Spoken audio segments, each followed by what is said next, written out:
You lose someone. You don't know what to do with your hands. You want to say something. Nothing comes out right. You reach for a ritual, a routine, anything that tells you what happens next. A funeral, a eulogy, a specific outfit you're supposed to wear.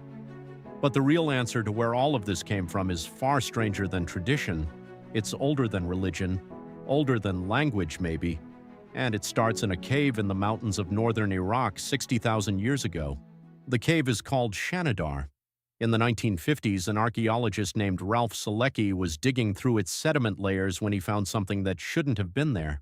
A skeleton, not human, Neanderthal, curled on its side in a shallow pit, surrounded by clusters of pollen. Selecki had a theory. He believed the pollen meant flowers.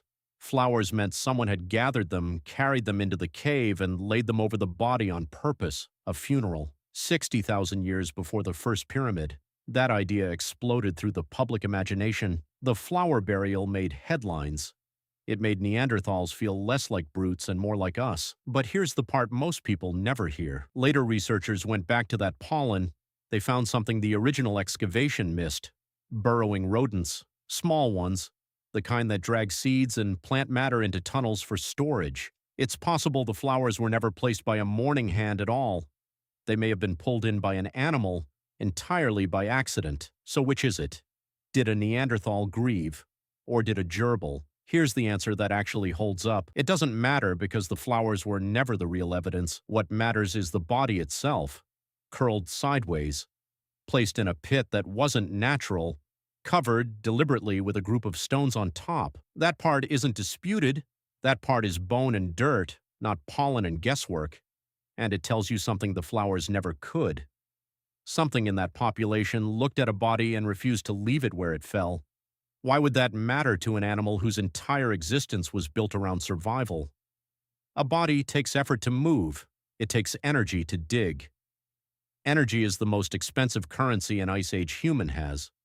You do not spend it on someone who can no longer hunt with you, gather with you, or protect you, unless the point was never survival at all. This is where the story gets uncomfortable, because it forces a question about what grief is actually for. A psychologist named John Bowlby spent decades studying something he called attachment. He was originally trying to understand why infants cry when separated from a caregiver, even briefly, even when nothing is actually wrong. His answer was blunt. The bond itself is the survival mechanism. Losing the bond registers in the brain as a threat, almost identical to physical danger. Now stretch that idea across an entire early human band. 10 people, 20, a single tightly bonded unit moving through hostile terrain together.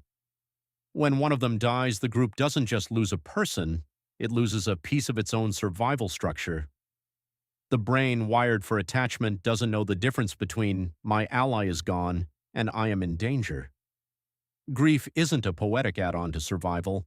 It might be one of its oldest alarms. That reframes the burial entirely. It was never really about honoring the dead. It was the group processing a rupture in itself. Fast forward from Shanidar, past thousands of generations, to a site in South Africa called Border Cave. Here the evidence gets harder to argue with. Around 74,000 years ago, someone dug a small pit and placed the body of an infant inside it, curled, deliberate. Next to the body, archaeologists found a perforated shell pierced through the center, almost certainly worn as an ornament. Someone placed jewelry with a child who could not yet speak. Think about what that requires, not just grief, planning. Someone had to hold on to that shell, understand its meaning, and choose, in the middle of devastating loss, to give it away forever.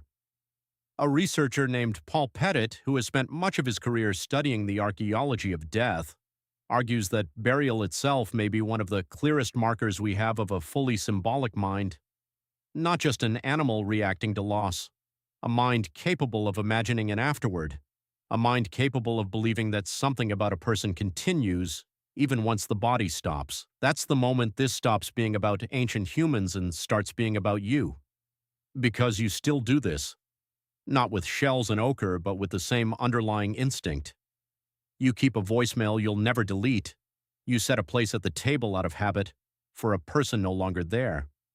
You talk to someone who's gone quietly in your head, as if the conversation hasn't actually ended. None of that is irrational. It's the same circuitry that dug a hole in the floor of Border Cave. Your brain does not have a separate system for grieving strangers on the news versus grieving people you love. It has one system built by tens of thousands of years of loss that treats connection as a resource worth protecting, even after the person holding the other end of it is gone. Here's the part that should unsettle you a little. Grief didn't evolve because losing someone is sad. Sadness is just what it feels like from the inside. Grief evolved because losing someone is dangerous. Fewer hands to gather food, fewer eyes to watch for predators, fewer bodies to keep you warm through a freezing night. The ache you feel isn't just emotional residue, it's an ancient warning system still firing long after the actual danger it was built for has disappeared, and maybe that's why humans, across nearly every culture that has ever existed, independently invented some version of the same idea. A funeral, a period of mourning, a ritual that forces the group to stop, together, and acknowledge the rupture out loud. It isn't really for the person who died, it's for everyone left standing in the hole they left behind. So the next time you lose someone, and you find yourself reaching for a ritual, a routine, anything that tells you what happens next, remember where that instinct actually came from. It didn't start with religion. It didn't start with tradition. It started in the dirt of a cave in Iraq and in a small pit in South Africa, with people who had no words for psychology or evolution, but who understood something in their bones anyway. That losing someone changes you, and that you don't know what to do with your hands because for 60,000 years neither did anyone else.